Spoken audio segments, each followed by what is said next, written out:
About you from ridiculous place to be.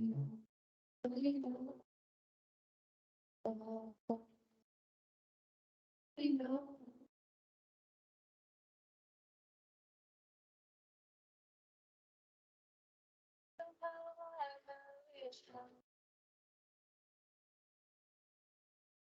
I'm gonna find reasons why.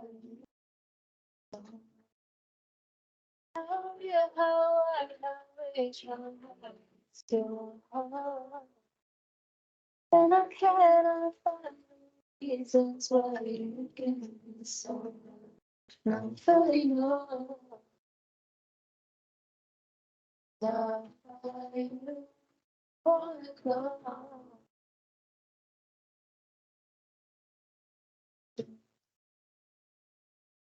And it's not the young. It's hard truth and ridiculous grace to read.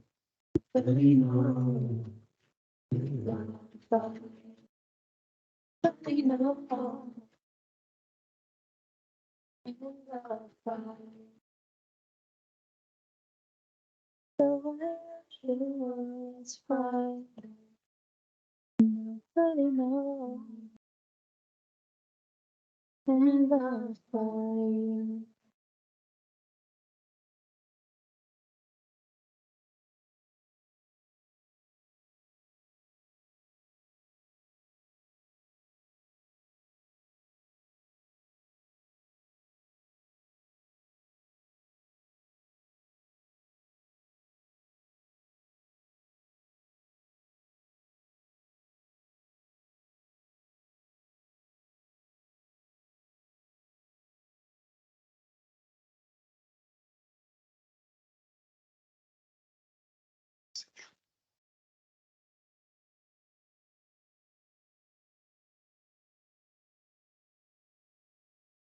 Heavenly Father, I thank you that once again you allow us to come into your presence, a chance to seek solitude, chance to seek refuge from everything that's going outside in our lives. Lord, bless us this evening as we come seeking you with an open heart, seeking to understand you and be your witness in this world. Amen.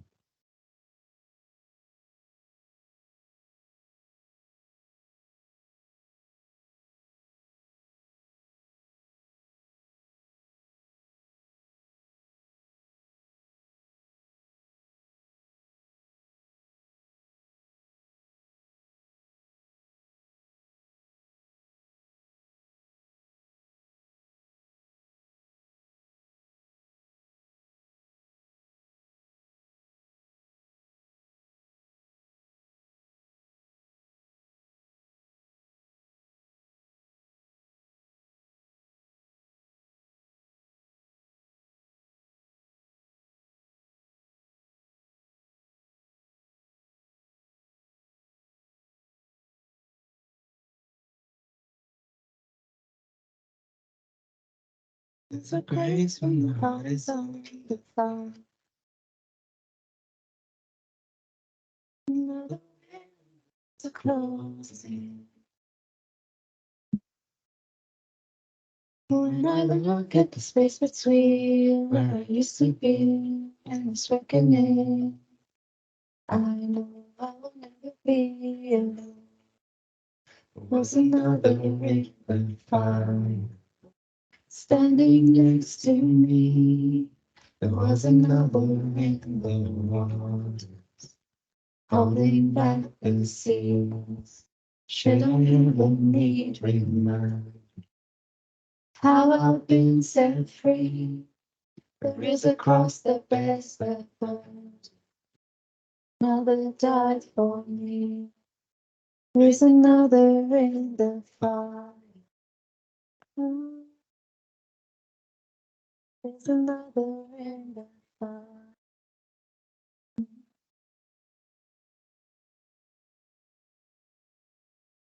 On my dead leopard that beneath the wall. I'm no longer a slave to my sin anymore. Should I fall in the space between what remains of me and it's reckoning. Either way, I won't bow to the things of this world. Be There's another in the fire.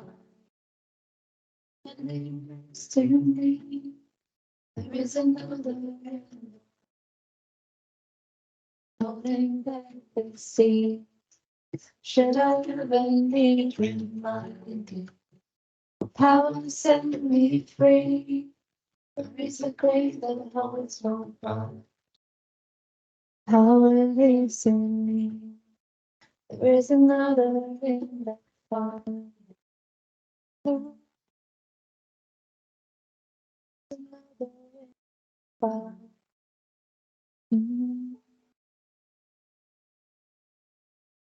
See the light in the darkness, as the darkness passes to him. I can hear the roar in the heavens, there's the space between words that I can feel the ground shake beneath us as the prison walls cave in. Nothing stands between us, nothing stands between us.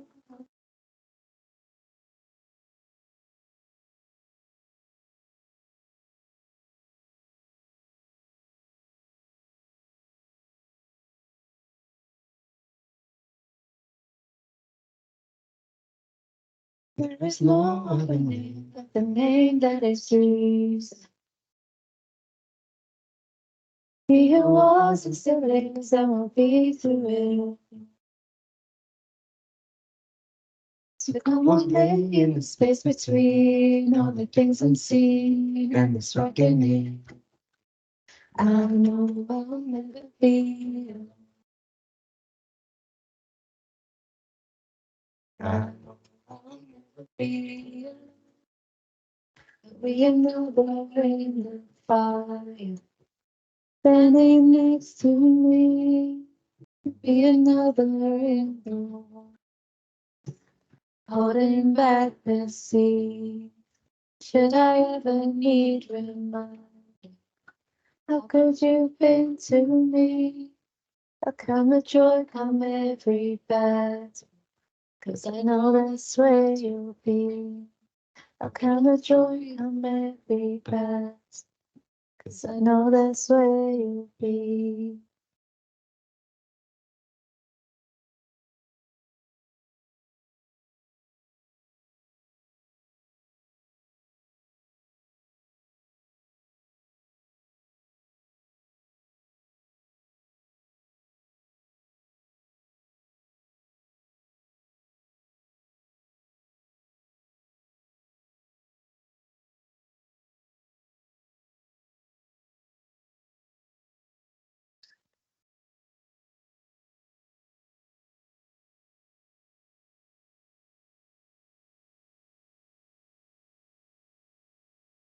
Dear God, thank you for being with us always, for being with us in the fire, for holding back the seas through all our struggles and hardships and tribulations and trials, that you're always with us, strengthening us.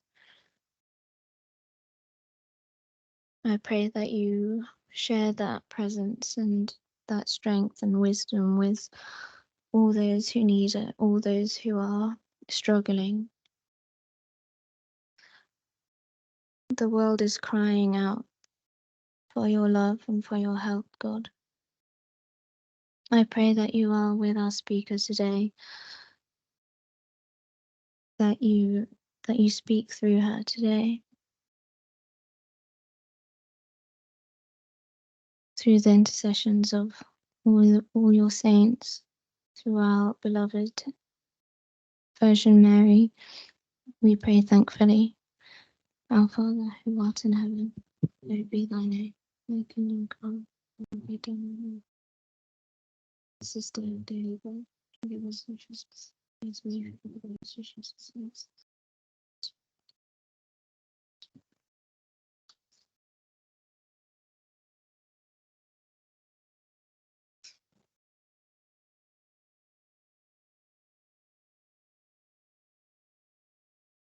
Hey guys. I wonder you're here. Hey guys. Okay. I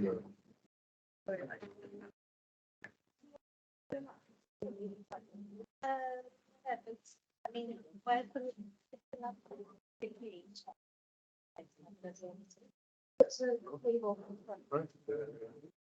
yeah, that's.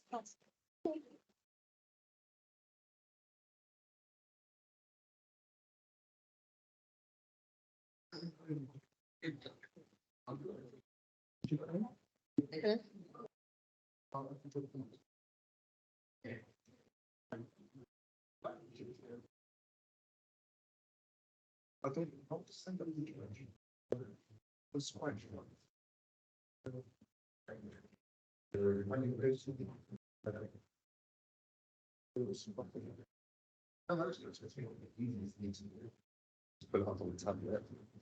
Like why would it tablet?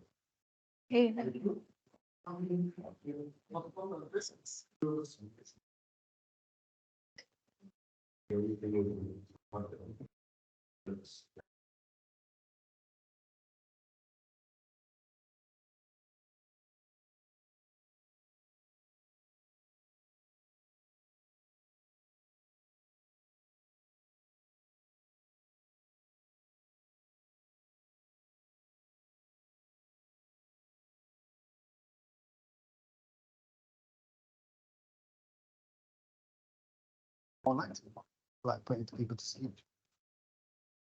Okay, everyone, just until we finish setting up, could I ask people just to come forward a bit, please? Because it's really hard to try and do that. So Amir and Sully, Jesse/Jenny, I can't tell which one from here, Claudia, please come forward. Just some announcements as well until we set up. Welcome to YAM, our Young Adults Meeting. This is our YAM Thursdays, where we have a series going on at the moment about God with our professionals at work. YAM Sunday is our Bible study. So Thursdays is usually a talk. Anna, thank you so much for talking while I'm talking. So YAM Thursdays, we have a talk, and then YAM Sundays, we have a Bible study. This Sunday, the 18th, will be the Bible study. We're doing the Gospel of John. I will be leading the Bible study, so make sure you're there. It's life-changing. Also, after the Bible study at 3 p.m. is my annual surprise birthday barbecue. Everybody's invited. If you didn't get the message, I apologize, but please try to come. It's an open invite to everyone. Just let me know if you're coming so that I can include for the food. From 3 p.m. till about 5 p.m., we'll have board games and great company and lots of food, and it's all free of charge. So no one turns down free food. That's the surprise bit. Yeah, it's been 8 years annual surprise, and this is the last one, but that's okay. I did say that last year because it's too expensive. I don't know why I pay so much for people. I don't even like people, but at the moment we're on 96. We need to hit the 100 mark. So I hope you guys can make it. Dylan, you especially, you need to be there, bro. I'm waiting for you. No, I'm joking. There's only so much small talk that I can do. What else is we doing? How's everybody's week been? Oh, just to give you other updates. After we finish the talk, we have food inside in the room. And after that, we usually start tasbih at 10 p.m. For those of you that want to stay. We normally order food, but if somebody would like to cook once here and then, it would be really nice if you could. Usually we have people that cook, but no one's cooked for a while. So you don't have to commit. It could be once a month, once every 3 months. Just make something for us. It'll be really nice. And it's good practice for the men to get some cooking skills and for the wives to be future housewives. I'm allowed to say that. I'm married now. It's over anyway. Who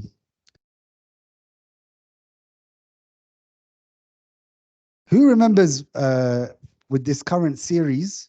Welcome, Eddie. Good to see you, bro. Eddie, come to the front. Thank you so much, Eddie. We really appreciate you being here. We started off with Marina Yaqub. What was your talk on? Activism. Wonderful. And then we had Mr. Krulus Abadir on like law. What was his title? Like God is judge or something. I can't remember. And then we had, who was next? I don't remember. Sarah Hanan Tesla. That was a great talk. And then we had Joyce as a professional hairdresser, does cane rows and stuff, how God's really helped her in her life. And then we had Paul Shakir. That was last week. And then today is the final talk in the series, which is our wonderful Sylvia. And the title is Just a Teacher, ? Are you ready, Sylvia? Wonderful, because I've run out of things to say. No, still not. Okay, Mark will take over now. Okay, Mark will do one more thing. So just a reminder, my birthday barbecue, Sunday, 3 till 5 p.m. Make sure you're there. Let me know if you can make it, please. And then just before is the Bible study, which is at 12:45 to 1:45. Please try to make it. It's wonderful for us to be able to share God's word together. Thank you so much. This looks like it's going to be a great talk. I can hold it. Just a bit of background about Sylvia, previously known as Sylvia Sidhom, now Sylvia Basilios, that's okay. Hello. Sylvia was one of the St. Mark's servants who helped raise Julie into the woman that she is today. So I owe a lot to Sylvia. I genuinely do.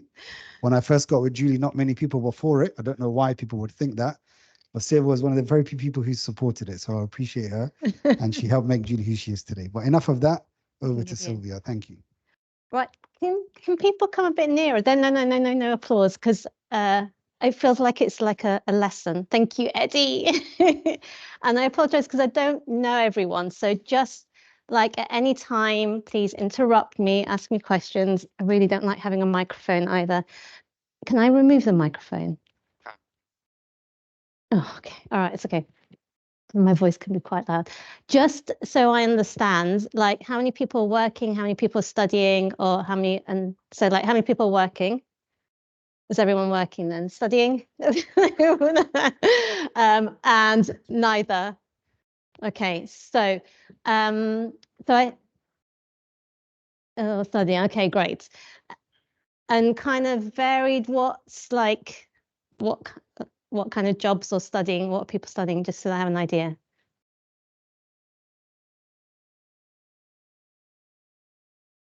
Oh, let me. Okay. This is testing your.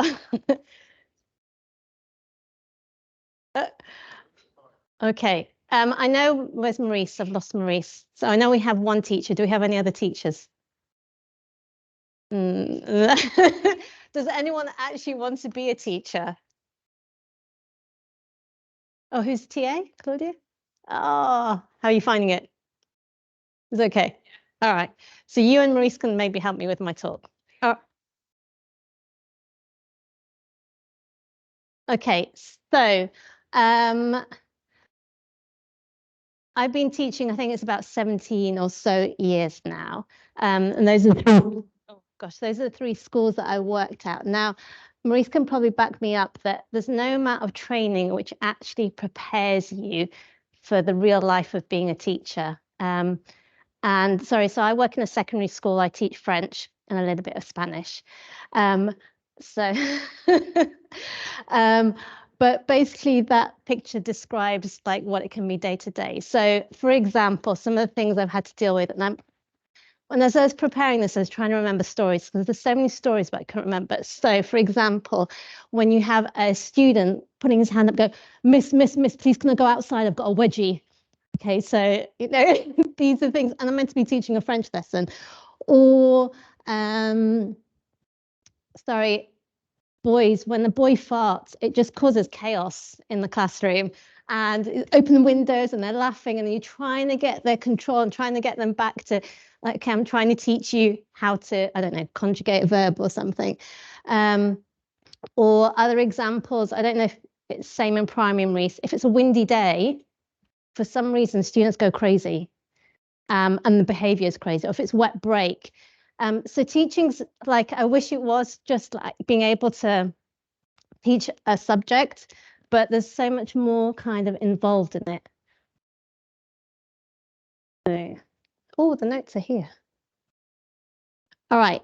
But before I was a teacher, I mean, so this is about how I've seen God. So throughout teaching.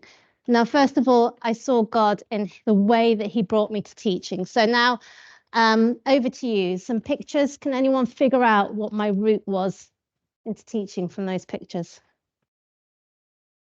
Pardon? Okay, through the favelas. They're all linked. Pardon? Mechanics, okay. Can you see me as a mechanic? You should do it. But yeah. No. Okay, so I was one of those people, and I don't know if anyone was like that because my brother was the complete opposite. I had absolutely no idea what I ever wanted to do, whether it was uni, whether it was jobs. And God protected me from being pushed into medicine because I'm really queasy. So if I see blood, I faint. So my parents tried the whole, okay, what about dentistry? What about pharmacy? I was like, no, what about teaching? No, teaching's really boring. It was never, ever, ever what I intended to do. And so what happened was I went to Birmingham and I studied maths and French purely because they were two subjects that I enjoyed studying. And then after that, there was an option in my final year to apply to go and teach in a French university or to be like an assistant. So I'm like, oh, I'll do it, but I don't think I'm really interested. And then as normal, like God and Robert will testify as to how stubborn I am. So God has to go through these methods to kind of get me to where he wanted me to be. So I applied. I didn't get the position initially. So then all of a sudden I wanted the position because, you know, when you want something you can't get. And then the person who was offered the position to work in France in the university turned it down. So I had that option. Okay, so I went, I had an absolutely great time, improved my French, came back, still had absolutely no idea what I wanted to do. I think mum was despairing at this point. So I started just like looking at different jobs where I could use French. And somehow I ended up working at Michelin purely because it was in a market research assistant role and they wanted someone who didn't mind working with figures, but also it's a French company. So then I got there and I got through the French. And then they relocated to Stoke, which I really didn't want to go to. So I got a nice little payout. But then again, I was unemployed, so I had to find something else. And then I ended up in Heinz, completely different, not with the ketchup. They have a frozen dessert section. Oh, no, sorry, Heinz, sorry. So I was working with the frozen desserts. So it ended up there. And then I got made redundant. And it was like, again, I felt it was very personal, very emotional. What am I going to do? How am I going to pay for my rent? But then God always has a way of working things out. And someone from Heinz knew someone who worked at Yoplait. Does anyone know what Yoplait? Yogurt, yeah, and Yop, the yogurt drink. And they have, so I worked through, no, actually, sorry, before Yoplait, okay, I got desperate when I got made redundant for Heinz, so I ended up working for a really small company where there were 4 people who did corporate hospitality for Formula One. Now, for some, this is really exciting. I hate Formula One. I hate motor racing, and the job itself, actually, there was nothing to do. So I absolutely hated every minute of it. And because I hated it, I had real low self-esteem. And I was like, how on earth am I going to find another job? And someone really helped me put a CV together. And thank God I got out. And that's when I ended up working for Yoplait. So then it got to Yoplait. I'm doing marketing. I'm in a nice company. I'm speaking French, but something's not right. I'm really not enjoying it. And I remember waking up one morning thinking, seriously, God, I had to do my GCSEs and my A levels and go to uni to do this every day of my life. Like this can't be what work is about. Anyone there with their work? Or everyone? Yeah, there is hope. So then I went and Mark picked it up, but I had a wedding in Botswana, which meant that we went to South Africa and we spent some time in South Africa. And I got to visit the shanty towns in Johannesburg. And for me, it was a real eye-opening experience. I saw a lot of poverty. And then I went back to Yoplait and they were arguing about spending 1.5 million or something on an advertising campaign. And I was like, I really don't care about this. Yes, marketing is for some people. I'm not criticizing marketing, but it wasn't what I wanted to do. So I'm like, okay, what should I do? Well, I actually quite enjoyed my year abroad in Nancy, teaching as an assistant. So maybe teaching. And my poor mum, like I called her and I'm like, Mum, I'm thinking of potentially going to teaching. It's like, whatever you want to do. But I think she's probably thinking this woman is crazy. Like she doesn't know what she wants to do. She said she never wants to go into teaching. And that's how God got me into teaching. And I truly believe, so if anyone would have known me at school, I was extremely, extremely shy. There would be no way I would be standing here and giving a talk. There'd be no way I could stand in front of secondary school kids and teach. And I was shy to the extent that if I wanted to call a friend, I would literally have to write down what I wanted to say because I wouldn't know what to say. So I truly believe that God, in those 6 years and through my year abroad, he prepared me, he gave me confidence. He showed me how to use PowerPoint and Excel, which I had absolutely no idea. So I'm quite old, so at uni we didn't have to type everything or do anything. So all of that was a way of him preparing me into going into teaching. Because if I'd have done it straight away, I'd have been eaten alive. I think like secondary school kids as well. So that's first how I witnessed God. What have I done? Sorry, this is my technical. I said I'd been trained, but okay, thank you. Thank you. And then my time as teaching is actually, it's really been a way I feel that God has been trying to refine me. This is normally me on a regular basis. Sorry. I thought I was patient and then I started teaching and I realized I really do not have any patience.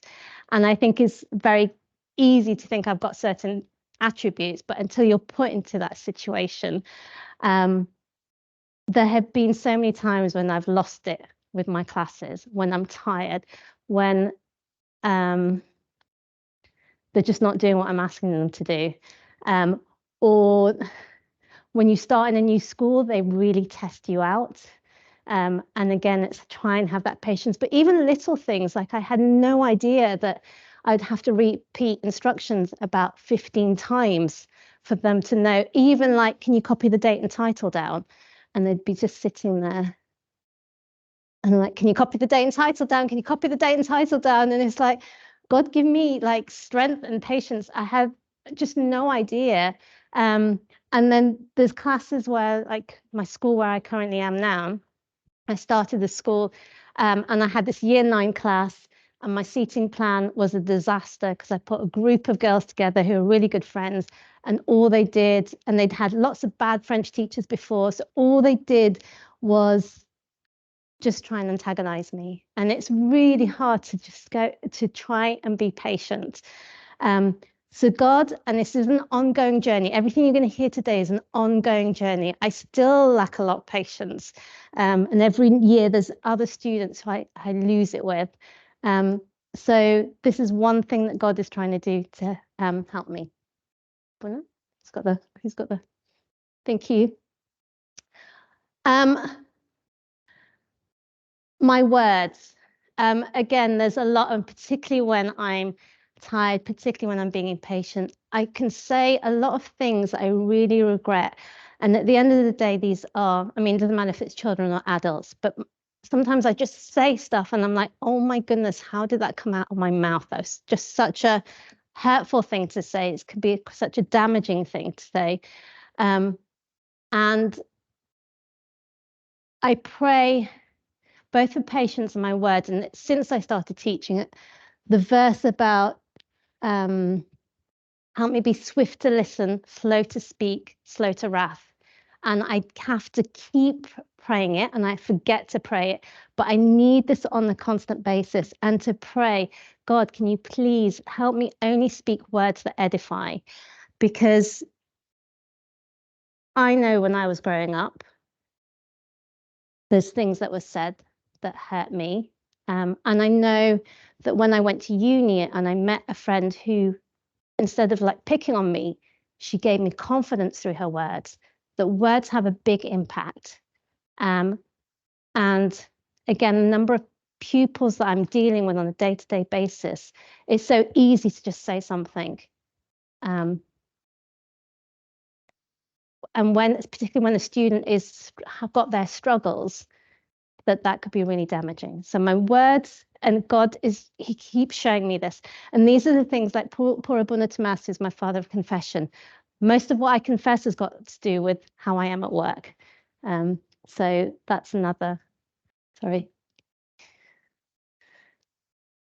Okay, teaching me to pray. So this is quite a nice class, but there are times when, I don't know if you know the game with like the crocodiles that come up and you have to like hammer them down. Sometimes I feel like my classes are like that. So you've got this one there and you go up and help them, and then this one over here is just being silly, and then they're like, Miss, but he took my pen, and Miss, but I haven't got, Miss, can I go to the toilet? And then you're just like, oh my goodness. And every single year, it doesn't matter how long you've been teaching for, I don't know if Maurice agrees with me, every year has a different challenge. Every year has a different class.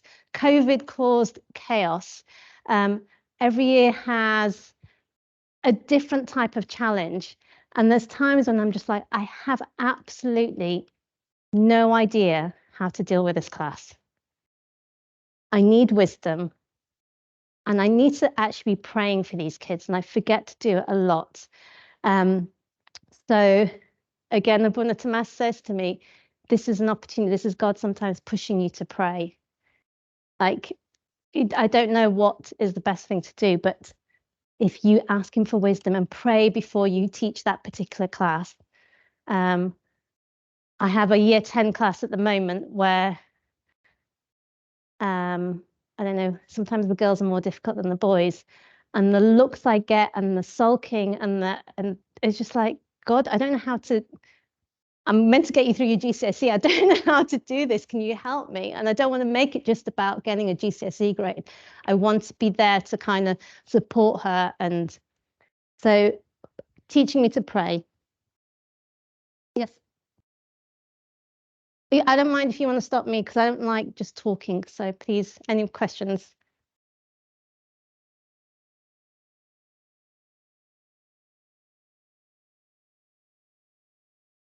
How do I do? So yeah, no. So that's kind of my last slide. No, but it's good. But no, but it's a good. So remind me if I don't answer it. But yes, that's a big thing. Okay.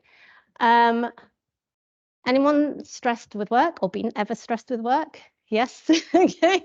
Anyone felt overwhelmed with it as well? Okay. So in my second school, it was it's called the Howard of Effingham, which lots of people take the mick out of the name. But I suddenly came, and it was a school where languages was quite important. They had something called an express class. So they had different types of classes that I never taught before. And by the way, this idea that we start at 9 and finish at 3 is complete rubbish. And then we just recycle the same lessons is not true. So but I had, all of a sudden I had 3 trips to run, 3 different types of lessons or classes to like tailor my teaching to, as well as all the others.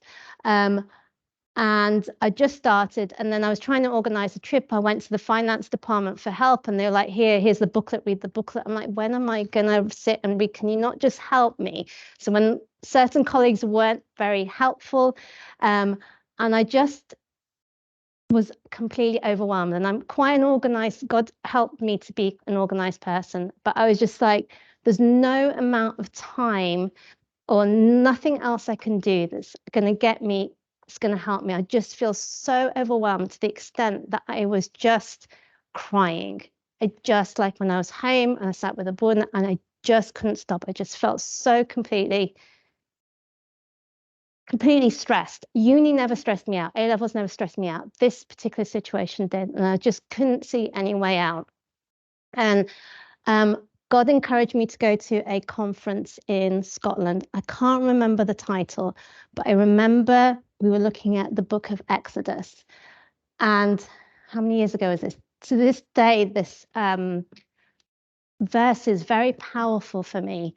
The Lord will fight for you, but you need only to be still. Does anyone know what's happening before this verse?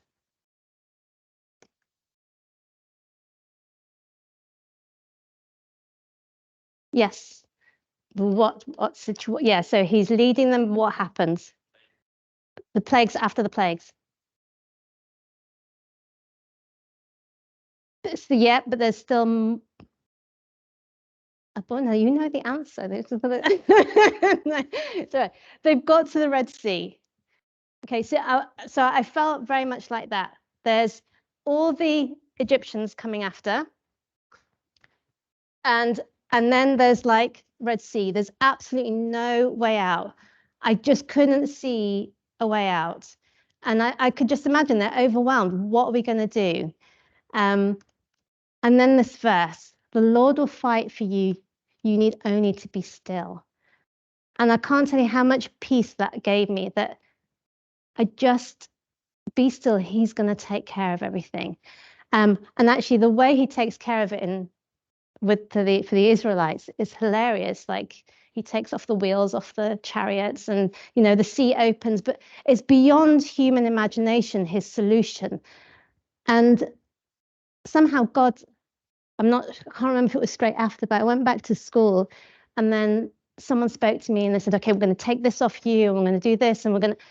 And things got sorted, not through what I thought would happen. Like I had no idea how this was going to happen. So I encourage, like, God delivers, and if we just stand still and let him, and it's beyond our comprehension as to how he will do it, but he will. And yeah, I know work can be extremely stressful. God's miracle. So one of the trips I had to do an exchange trip.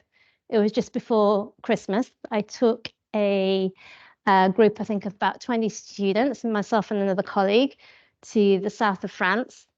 And because it was an exchange, so I was staying with a French teacher, she was staying with another French teacher, and the students were staying with their exchange partner. Okay, so it got to the day before we were traveling, and I'm responsible for the passports. So I count the passports. Oh, there's two missing. I think I must have miscounted. Okay, so I count them again. There's definitely 2 missing. So I look under the bed, no passports. I message my colleague, "Do you have any other passports?" No. I'm like, I can't message the 2 students because they're going to know that I have lost the passports. I can't. Oh, we're in France just before Christmas. I can't message the lady who's like in charge of trips at school because I'd already done something wrong and she'd upset me and I was in tears and I was petrified of her. And then I start imagining all these things. I'm going to end up in the embassy trying to get the passports before Christmas, and we're going to be stranded here. We're not going to be home for Christmas. And so all these thoughts like of panic. At the time, I was reading a book called Calmness by His Holiness Pope Shenouda. Has anyone read it? Yes. What do you think?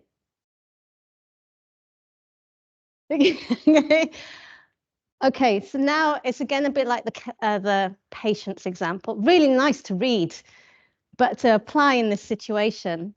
So I was like, and I told the teacher that I was staying with, and I think she was a bit worried.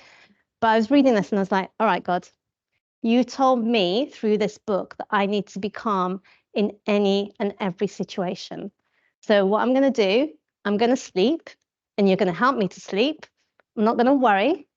You're going to help me to sleep because I know what I'm like, I'll think, and you need to sort out the situation. You know where the passports are. I have absolutely no clue, and it's in your hands. And only by his grace did I sleep. And the next morning I woke up and this idea was in my head to call the airport. So I called the airport, and if anyone's dealt with France, they can be quite bureaucratic, but somehow a miracle, spoke to one person. I was like, look, we arrived a week ago. I can't find these passports. Has anyone got these passports? Have you found them? And he's like, okay, can you tell me the names? I'm like, yes, here are the names. He's like, yes, actually, we have the passports. Someone found them on the day you arrived. I was probably the one that dropped them. And they handed them in. And I can't, like, the relief that one, someone had handed them in, two, that they hadn't contacted the parents, because I would have been in mega trouble, and just the way that God again covered me. So thank you, God, for that miracle. Can you do the next? Okay, so sorry, by the way, I don't talk for long, so I'm nearly towards the end. Any questions from now? Yes, Maurice. So my colleague did, because she was, no, senior leadership definitely didn't. But my friends, obviously I told my friends, and every time I go on a trip, they're like, don't forget your passport. And just check, yeah. I was exhausted by that point as well. So, okay. Sorry, where's my phone? I don't want my phone. Okay. I work currently in a Christian school, Church of England school, and this is our head teacher. She is a real woman of faith, a real example. And last year, Robert went into hospital, and it was quite serious. So I was in a real state at school. So I didn't know what to do, whether to go to hospital, whether to go to school. And I was at school, and my brother and Manal were like, you need to go to the hospital. So I went to speak to the PA, whose name was Judy. And I said, look, this is actually, I don't think I even said anything. I think I just got into her office and just burst into tears. And then she's like, oh, come sit down, I'll make you tea. And so I told her the situation with Robert. She is also an amazing Christian. And she's like, do you want me to pray with you? And just having that, and she prayed for me. We prayed together, and she's so calming, and her prayer was beautiful. And then she said, don't worry, I'll speak to Renata, who's our head. And just get yourself together, and you head off to the hospital. So I went back to my room, getting all my stuff together. And then there's a knock on the door, and it was Renata who came in. Now, like, as a head teacher, as anyone managing anything, there's so much to do. The fact that once she came to my room, is the church gonna like the one that she came to my room and she sat down and she's like, you've got to go, but also, do you want me to pray with you? And she sat and she prayed for me, and she prayed for Robert, and she prayed about trusting God with all your heart. And she's like, I know that he's a great physician. I know he will be healed. And I cannot, the peace from that, the support from that, and also a lesson for me as to, do I sit with my friends or people who are struggling? Do I offer to pray for them? It was a big, incredible lesson for me. But just to know I have a supportive person, someone who's praying for me. He went into hospital a second time. There's another period.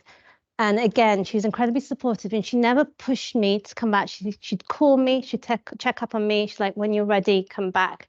But I just want to read a message that she sent to me. So again, bear in mind, I have to put my glasses on because I now.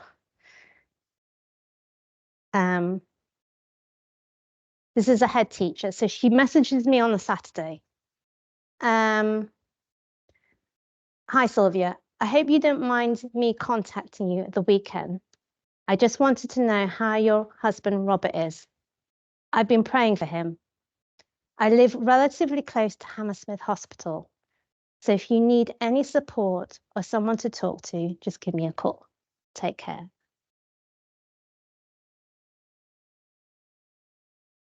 An incredible woman of faith.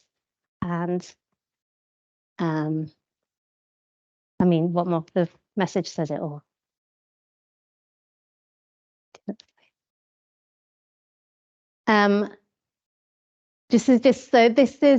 So Renata inspires me to want to glorify God at work and to be a light for him. And this is one of my students. I can put her name because this is actually online as well.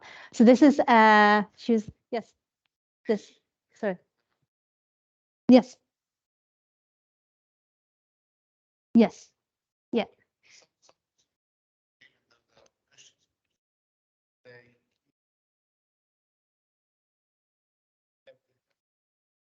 No, she is our slogan is I will give life and give it more abundantly. And she is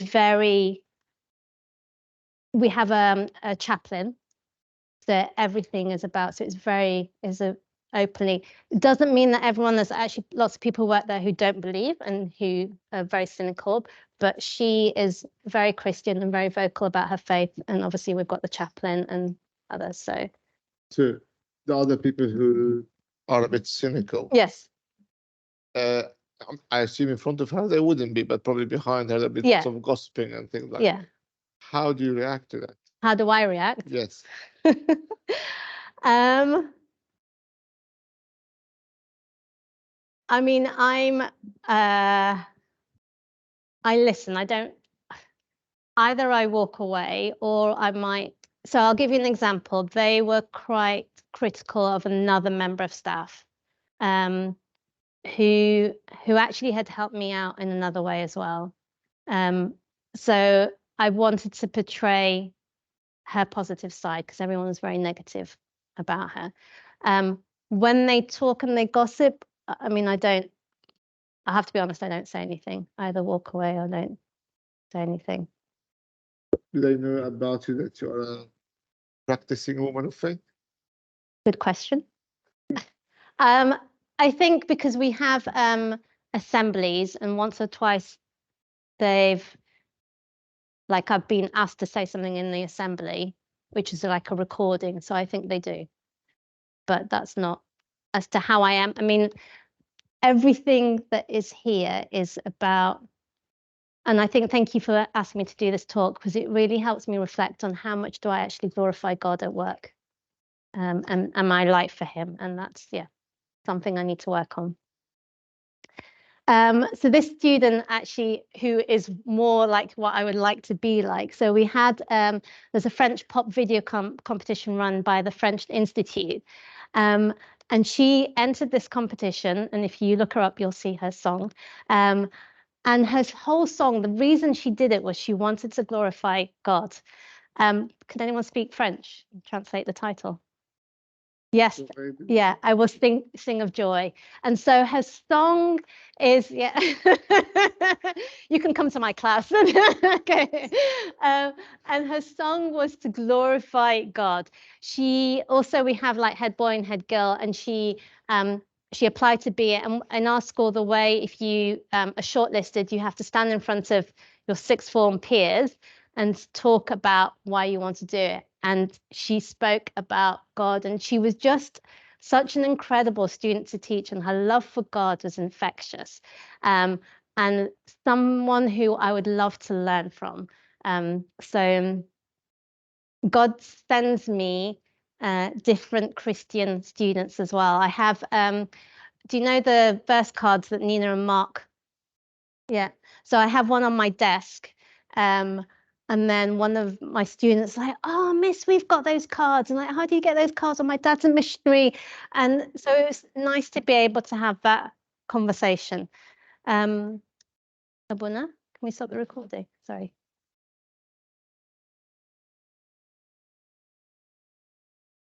If we can change the slide.